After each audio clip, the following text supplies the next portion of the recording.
आपका part 13 video इस chapter का। पार्ट 13 वीडियो में प्रश्नावली 8B पे है और क्वेश्चन नंबर है 18 का ए नंबर देखिए। कह रहा है यदि किसी त्रिभुज के शीर्ष कोण को समद्विभाजित करने वाली रेखा आधार को भी समद्विभाजित करे तो सिद्ध कीजिए कि वह रेखा आधार पर लंब होती है। चलिए इसको देखते हैं। मैं यहाँ पे एक त्रिभुज बना लेता हूँ। इस त्रिभुज का नाम ABC देते हैं। क्या कह रहा है कि यदि किसी त्रिभुज के शीर्ष कोण को समद्विभाजित करने वाली रेखा, मैं यहाँ पर यह एंगल है, इसका शीर्ष कोण होगा और इसको समद्विभाजित करने वाली रेखा मैं यहाँ पर खींच देता हूँ। इसका नाम देते हैं AD। AD जो है शीर्ष कोण को समद्विभाजित कर रही है, यानी दो बराबर भागों में बांट रही है। और यह रेखा जो है AD आधार को भी समद्विभाजित करे, यह आधार को भी समद्विभाजित करे, यानी आधार को भी दो बराबर भागों में बांटे तो वह रेखा आधार पर लंब होती है, यानी कि AD BC पर लंब होगा। यह हमें साबित करके दिखाना है। चलिए देखते हैं। दिया क्या है? दिया है त्रिभुज ABC में, त्रिभुज ABC में AD एंगल A का समद्विभाजक है, समद्विभाजक है, एंगल A का समद्विभाजक है। और AD जो है AD आधार BC का भी समद्विभाजक है, BC का भी समद्विभाजक है। ठीक है, यह आधार BC का भी समद्विभाजक हो रहा है यहाँ। तो सिद्ध करना है, तो सिद्ध करना है, तो सिद्ध करना है। क्या हमें सिद्ध करना है कि यहाँ पर AD लंब है BC पर, AD लंब है BC पर। चलिए इसका प्रमाण देखिए।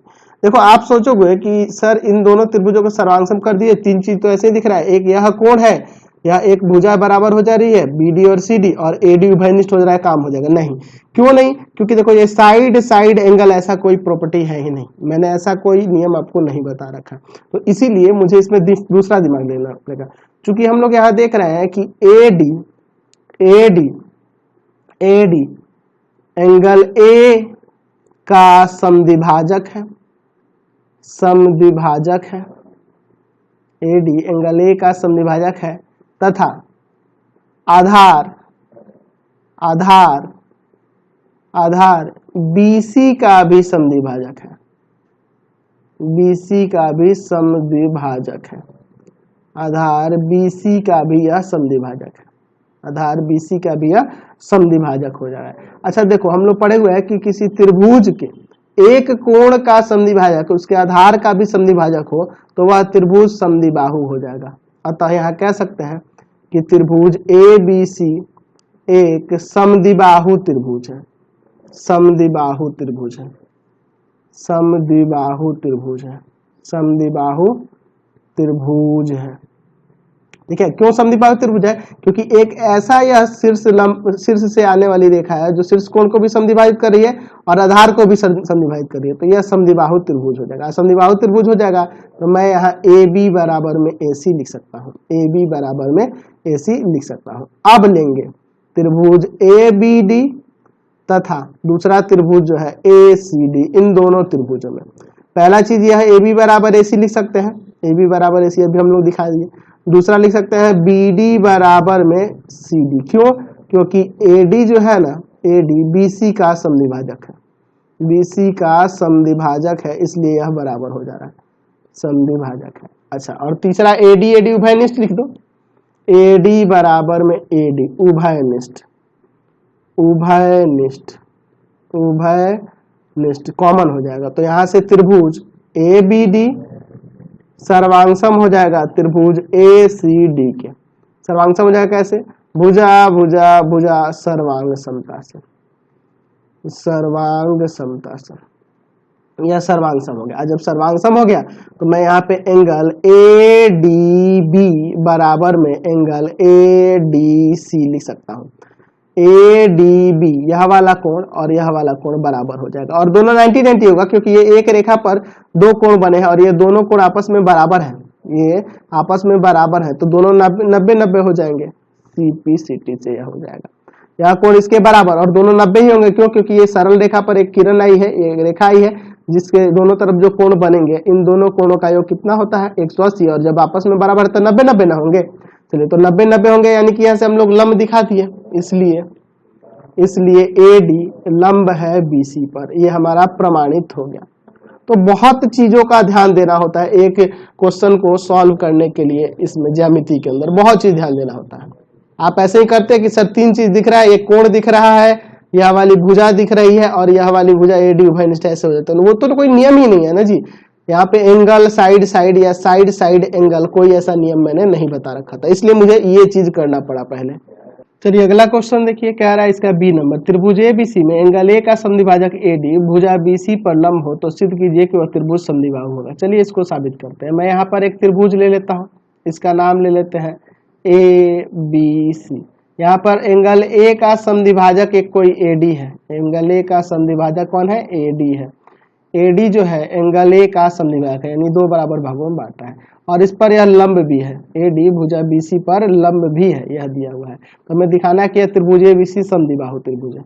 चलिए देखते हैं क्या दिया है और क्या साबित करना है। दिया है त्रिभुज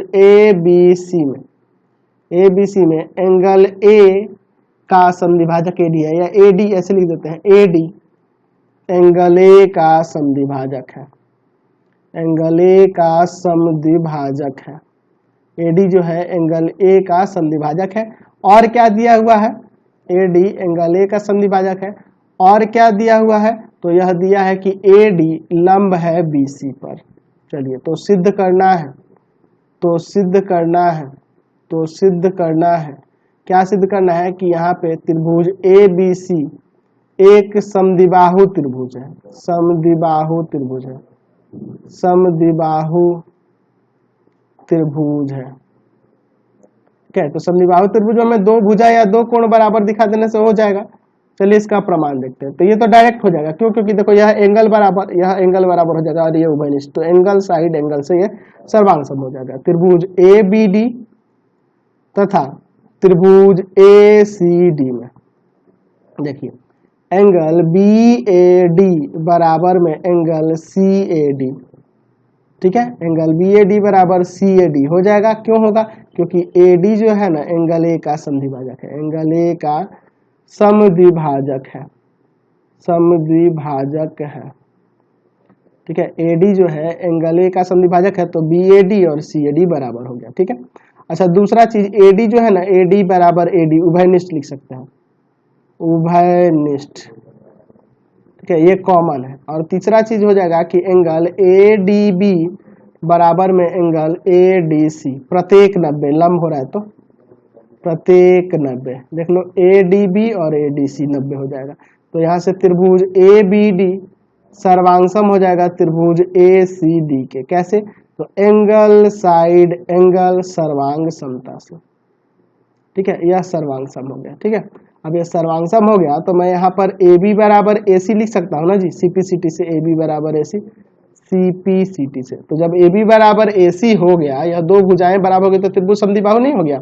अतः यहाँ कह सकते हैं, अतः त्रिभुज ABC एक समद्विबाहु त्रिभुज है, एक समद्विबाहु त्रिभुज है, समद्विबाहु त्रिभुज है। यह हमें समद्विबाहु त्रिभुज दिखाना था, साबित हो गया। चलिए अगला क्वेश्चन देखते हैं। 19 नंबर कह रहा है कि ABC एक समद्विबाहु त्रिभुज है, जैसा कि आप यहाँ चित्र में देख रहे हैं, जिसकी भुजा AB AC के बराबर है, AB AC के बराबर है। B तथा C बिंदु से सम्मुख भुजाओं पर गिराए गए लंब परस्पर ऊपर काटते हैं। अच्छा यहाँ पर सम्मुख भुजा AC पर लंब खींचा गया है BY, और यहाँ सम्मुख भुजा C से AB पर खींचा गया है CZ, और ये एक दूसरे को O बिंदु पर काटते हैं। तो सिद्ध करना है कि यह OBC जो है ना, OBC यह एक समद्विबाहु त्रिभुज है। चलिए इसको देखते हैं। दिया क्या है? त्रिभुज ABC में दिया है कि AB बराबर है AC के, है ना, यानी ABC एक समद्विबाहु त्रिभुज दिया है, यह भी लिख सकते हैं, है ना। लेकिन ये 2 भुजा बराबर हो गई तो बस सिंपल है, AB बराबर AC होने का मतलब समद्विबाहु ही है। चलिए उसके बाद क्या है कि यहाँ पर BY लंब खींचा गया है AC पर, अच्छा, और CZ लंब खींचा गया है AB पर, और BY तथा CZ एक दूसरे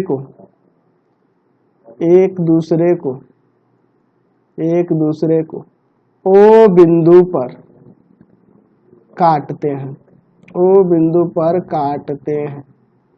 तो हमें क्या सिद्ध करना है? तो सिद्ध करना है, तो सिद्ध करना है, क्या सिद्ध करना है? कि त्रिभुज ओ बी सी एक समद्विबाहु त्रिभुज है, समद्विबाहु त्रिभुज है। ठीक है, यह समद्विबाहु त्रिभुज है। ओ बी सी ये जो बन रहा है समद्विबाहु त्रिभुज है। तो इसमें हमें दो भुजा या दो कोण बराबर दिखाना होगा।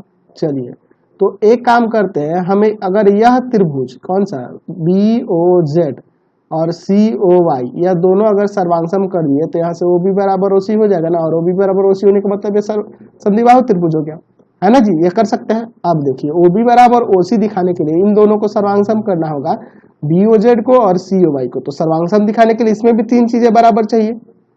तो यह एक कोण हो जा रहा है, दूसरा कोण ये शीर्षाभिमुख कोण हो सकता है, और तीसरा कुछ तो दिख ही नहीं रहा। तो पहले हमें एक तीसरा चीज इसमें ढूंढना होगा इन दोनों त्रिभुजों में।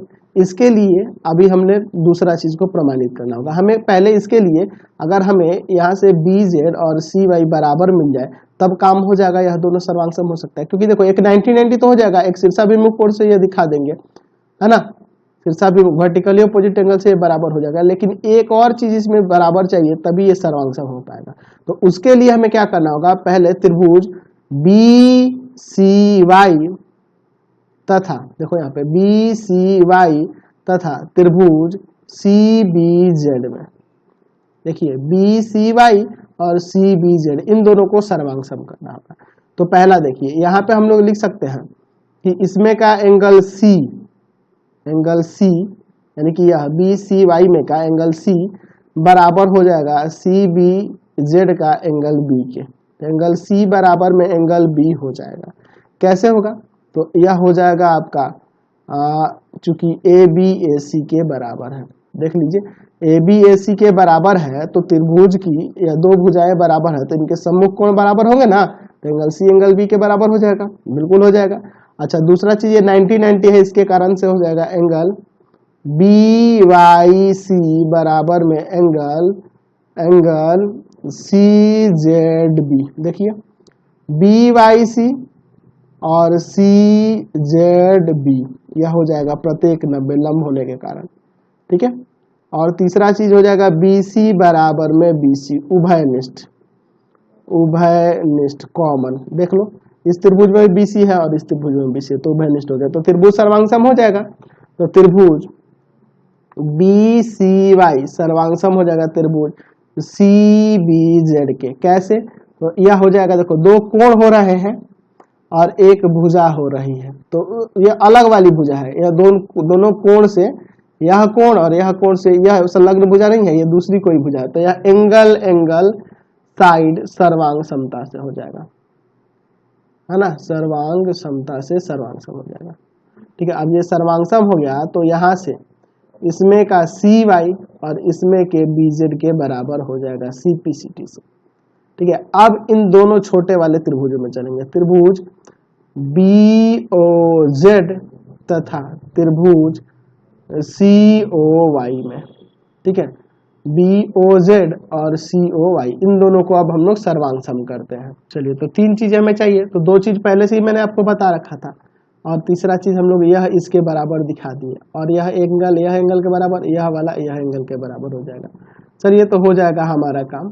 तो यहाँ पे लिखते हैं एंगल बी ओ जेड बराबर में एंगल सी ओ वाई, ठीक है, बी ओ जेड बराबर में सी ओ वाई। कैसे हो जाएगा? वर्टिकली अपोजिट एंगल शीर्षाभिमुख कोण से, ठीक है। और दूसरा हो जाएगा आपका एंगल बी जेड ओ बराबर में एंगल सी वाई ओ प्रत्येक 90, देख लो बी जेड ओ और सी वाई ओ प्रत्येक 90। और तीसरा चीज जो हम लोग दिखाए हैं बी जेड बराबर में सी वाई, साबित कर चुके हैं, ऊपर साबित कर चुके हैं, ठीक है। तो यहाँ से यह त्रिभुज सर्वांगसम हो जाएगा, त्रिभुज बी ओ जेड सर्वांगसम हो जाएगा त्रिभुज सी ओ वाई के। कैसे? तो ये भी आपका एंगल साइड सर्वांग समता से, ठीक है। अब यह सर्वांगसम हो गया तो यहाँ से हम लोग लिख सकते हैं, यहाँ से लिख सकते हैं हम लोग क्या कि ओ बी बराबर में ओ सी, सीपीसीटी से। अच्छा, जब ओ बी बराबर ओ सी हो गया, इस त्रिभुज की यह दो भुजाएं बराबर हो गई अतः यहाँ कह सकते हैं ना कि त्रिभुज OBC एक समद्विबाहु त्रिभुज है, एक समद्विबाहु त्रिभुज है, समद्विबाहु त्रिभुज है, समद्विबाहु त्रिभुज है, हमने यहाँ पे दिखा दिया। समझ गए? चलिए अगला क्वेश्चन देखा जाए।